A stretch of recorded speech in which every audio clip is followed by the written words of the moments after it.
Hello students, so today we are going to study a new topic that is genetic and linkage maps.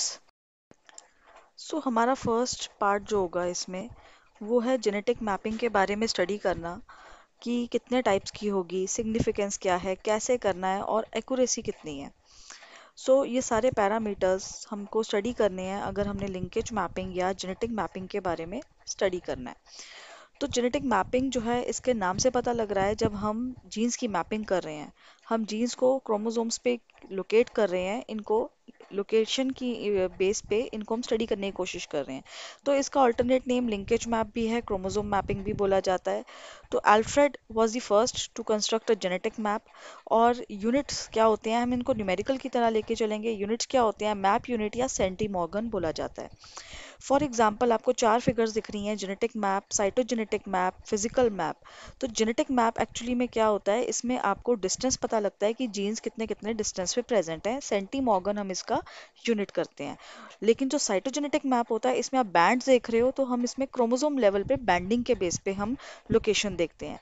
लेकिन जो physical map होता है इसके अंदर हम जो डिस्टेंस देखते हैं, बेसिकली इसके अंदर दो जीन्स के बीच में जो डिस्टेंस देखा जाता है, it is through number of base pairs. तो जेनेटिक मैप्स और फिजिकल मैप्स के बीच में मेन डिफरेंस ही क्या है, इसके अंदर हमारा डिफरेंस ये होता है कि दोनों के बीच में सेंटीमॉर्गन में डिस्टेंस के बेस पे है या फिर बेस पेयर के डिफरेंस पे है। और डायरेक्ट क्वेश्चन ये सीएसआर के क्वेश्चन में पूछा गया है। तो सिग्निफिकेंस क्या है जेनेटिक मैपिंग के अंदर, कि जब हम ये बात करते हैं कि ये मैपिंग जो है एक एविडेंस देती है या हमें एक हिंट दे देती है कि कैसे एक डिजीज जो है वो एक पेरेंट से अपने बच्चे के थ्रू ट्रांसफर हो सकती है। तो अगर हमें ये पता लग जाता है कि एक पर्टिकुलर डिजीज जो है, जेनेटिक डिजीज जो है, वो एक सिंगल जीन ही है जो वो ट्रांसफर हो रहा है, या वो एक से ज्यादा दो जीन्स हैं जो इकट्ठे प्रेजेंट है जो जाएंगे तो डिजीज करेंगे, या दो से ज्यादा भी हो सकते हैं।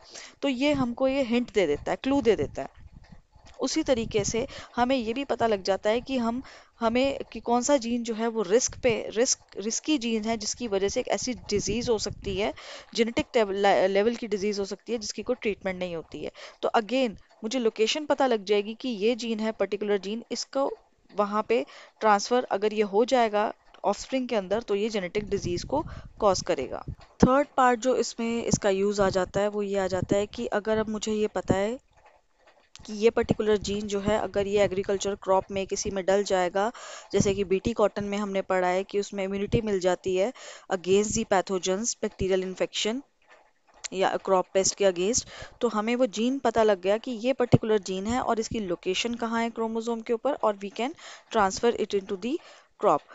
एनिमल ब्रीड्स हमने बनाई हैं इसके अंदर, जितने भी शीप, गोट, काउ जो हैं, और ताकि वो ज़्यादा न्यूट्रिशियस मिल्क जो है फॉडर दे सके, प्रोडक्टिव हो, बेटर रेजिस्टेंस के थ्रू ये क्रॉप्स वगैरह और ब्रीड्स जो हैं वो एग्जिस्ट करती हैं। इसके अलावा ये एनर्जी और एनवायरमेंटल स्टडीज़ में भी, फोरेंसिक साइंस में भी बहुत इंपॉर्टेंट।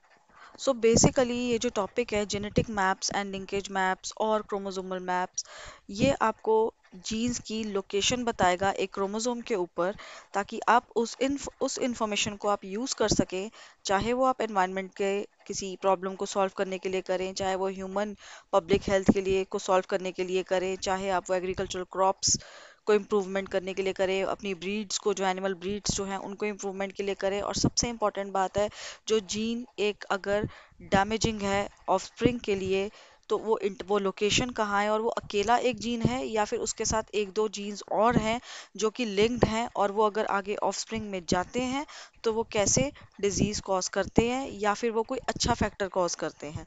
तो ये हमें जो मैपिंग है ये हमें ये सब आइडिया देती है। इसका सिंपल सा एग्जांपल आप लेके चलो, अगर आप इंडिया का मैप देखो तो अगर आपको इंदौर जाना है, मुंबई जाना है, तो आपको एटलीस्ट लोकेशन पता होनी चाहिए, तभी आप वहां जाने के लिए अपना एफर्ट जो है वो करोगे। तो हमें अगर जीन की लोकेशन पता होगी और उसके आसपास के जो, अगर हमें स्टेशंस पता होंगे, स्टेशंस मतलब हमें और आसपास के जीन्स पता होंगे, तभी हम आगे चल के उस जीन्स के बारे में पढ़ सकते हैं और उसके बारे में जितनी भी इंफॉर्मेशन है हम वो आगे डिड्यूस कर सकते हैं। आगे हम इस पार्ट के अंदर जो है न्यूमेरिकल सॉल्व करेंगे कि कैसे हम लोकेशन ढूंढते हैं, कैसे हम जीन ऑर्डर ढूंढते हैं, कैसे हम मैपिंग के थ्रू दो जीन्स के बीच में या तीन जीन्स के बीच में डिस्टेंस निकालते हैं।